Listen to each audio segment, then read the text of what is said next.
Om Swastiastu, perkenalkan nama saya Nika Denda Pratemeswari, nomor absen 7, Prodi Manajemen C Pagi. Kali ini saya akan membahas tugas ujian akhir semester untuk mata kuliah Manajemen Pemasaran. Selanjutnya kita bahas satu persatu materi yang nomor 1 mengenai 4 elemen bauran pemasaran atau 4P. Apa aja sih 4 elemen bauran pemasaran? Berikut penjelasan dan contoh implementasinya. Yang pertama itu ada produk. Produk adalah barang atau jasa yang ditawarkan kepada konsumen untuk memenuhi kebutuhan atau keinginan mereka.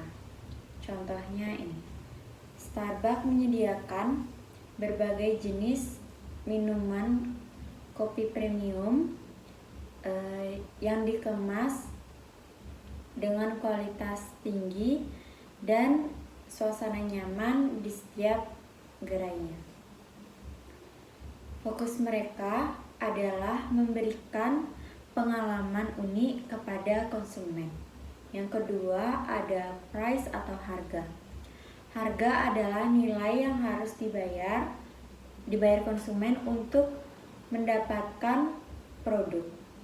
Contohnya harga kopi di Starbucks lebih tinggi dibandingkan kedai kopi biasa karena mereka menjual kualitas dan pengalaman.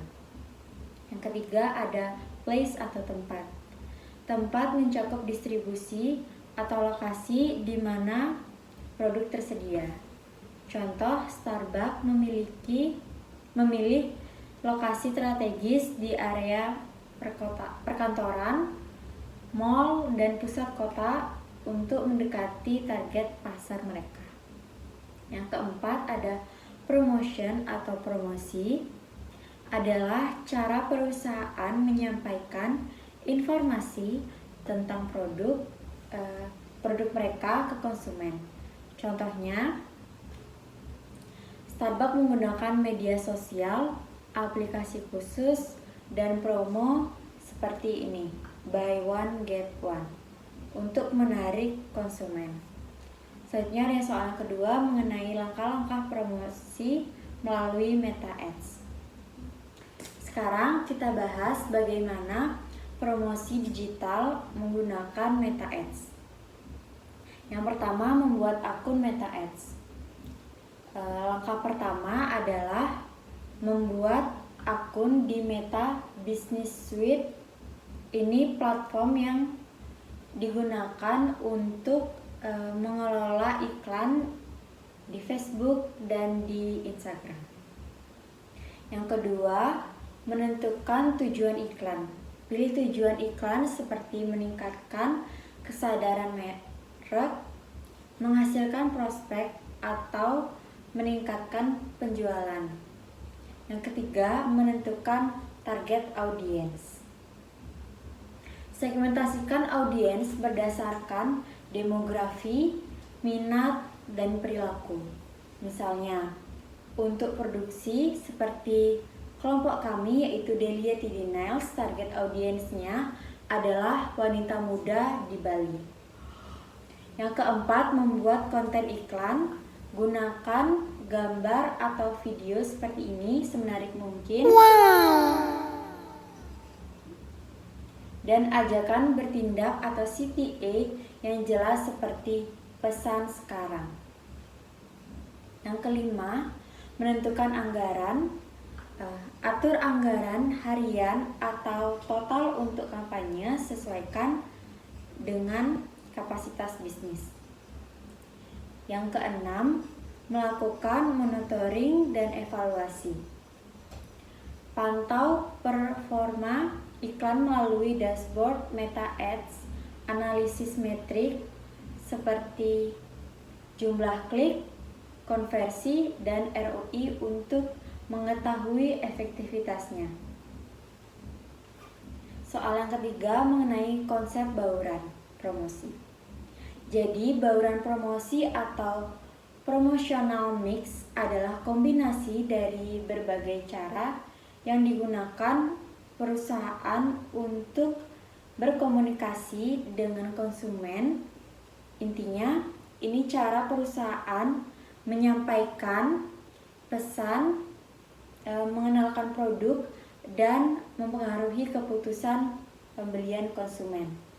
Ada 5 elemen utama dalam bauran promosi, yaitu iklan, promosi penjualan, public relations, personal selling, dan pemasaran langsung. Selanjutnya kita bahas satu persatu agar lebih jelas, mulai dari iklan.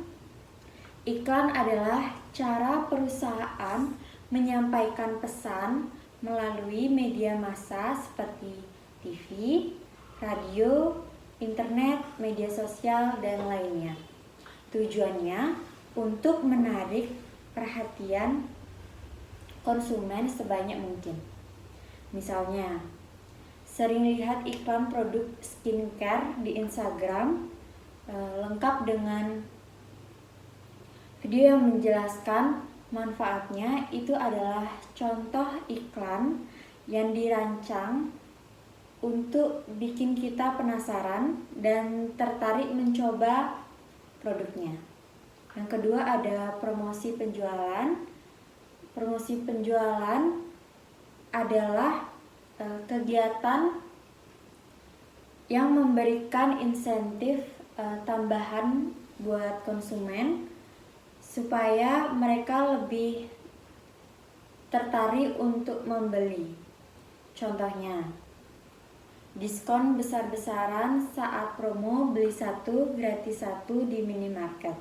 Strategi ini biasanya sangat efektif untuk meningkatkan penjualan dalam waktu singkat. Yang ketiga, public relation atau PR. Public relations adalah cara perusahaan membangun hubungan baik dengan masyarakat. Biasanya dilakukan lewat kegiatan seperti sponsor acara, donasi sosial, atau penyelenggaraan event. Misalnya, sebuah perusahaan minuman mendukung event lari maraton dengan memberikan produk gratis.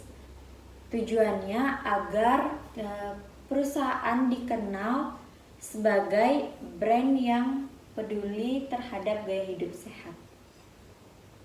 Yang keempat ada personal selling.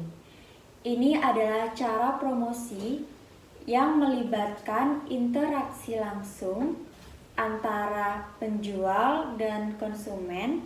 Biasanya dilakukan untuk produk yang memerlukan penjelasan lebih dalam seperti mobil atau elektronik. Misalnya kita pergi ke showroom mobil, lalu seorang sales menjelaskan fitur-fitur mobil tersebut sambil menawarkan promo menarik. Itulah contoh personal selling. Yang kelima, pemasaran langsung.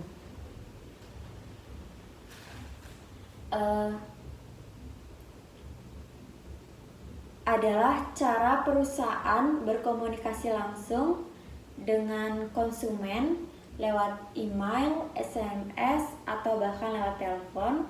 Contohnya, kita pasti pernah dapat email dari brand favorit yang ngasih tahu tentang promo spesial.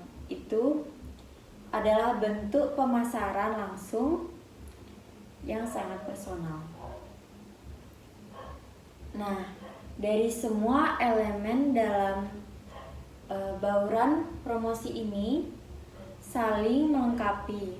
Perusahaan harus pintar mengkolaborasikan strategi ini supaya pesan yang disampaikan efektif dan bisa mempengaruhi konsumen. Jadi, kalau merancang strategi promosi, untuk bisa pastikan semua elemen ini terintegrasi dengan baik. Selanjutnya soal keempat tentang kepuasan pelanggan dan proses terbentuknya. Sekarang kita masuk ke pembahasan terakhir, yaitu kepuasan pelanggan. Apa sih itu kepuasan pelanggan? Secara sederhana, kepuasan pelanggan adalah rasa puas yang dirasakan konsumen ketika mereka mendapatkan apa yang mereka harapkan dari sebuah produk atau layanan, bahkan kalau produk atau layanan itu melebihi harapan mereka, tingkat kepuasannya bisa lebih tinggi lagi. Proses terbentuknya keputusan pelanggan. Keputusan pelanggan tidak muncul begitu saja. Ada beberapa tahapan penting yang membentuk kepuasan ini. Yang pertama ada pengenalan kebutuhan. Semua dimulai dari konsumen yang menyadari bahwa mereka punya kebutuhan atau keinginan tertentu. Misalnya, seseorang butuh sepatu baru untuk olahraga. Yang kedua ada ekspektasi.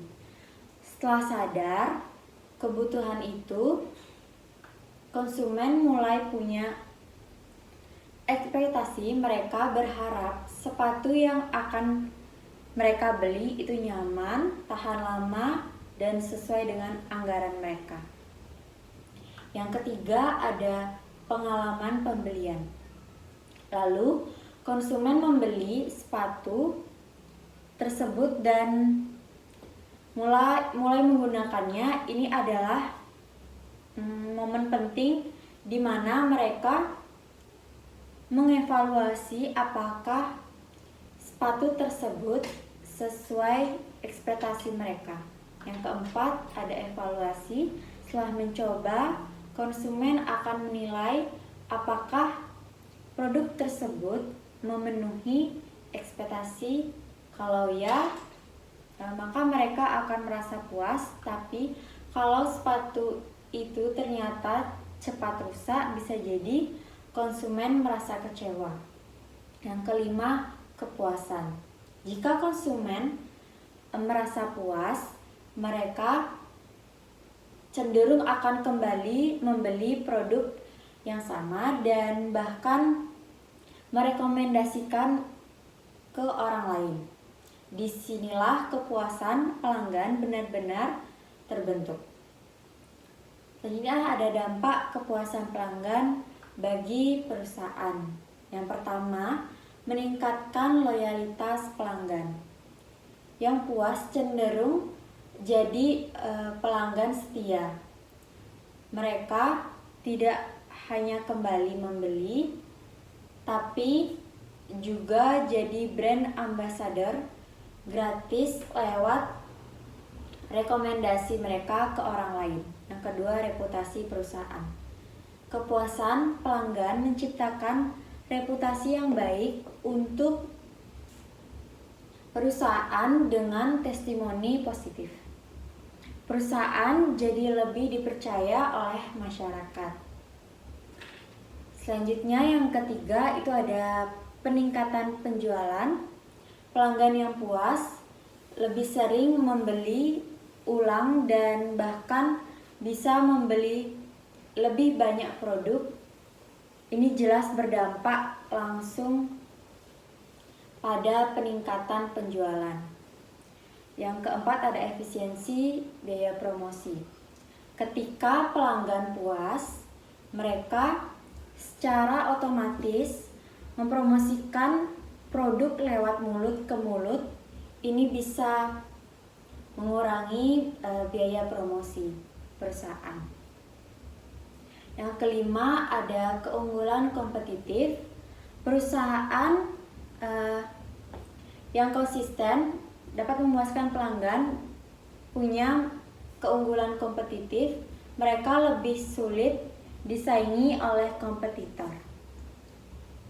Sekian dan terima kasih. Saya tutup dengan Paramasanti. Om Santi Santi Om.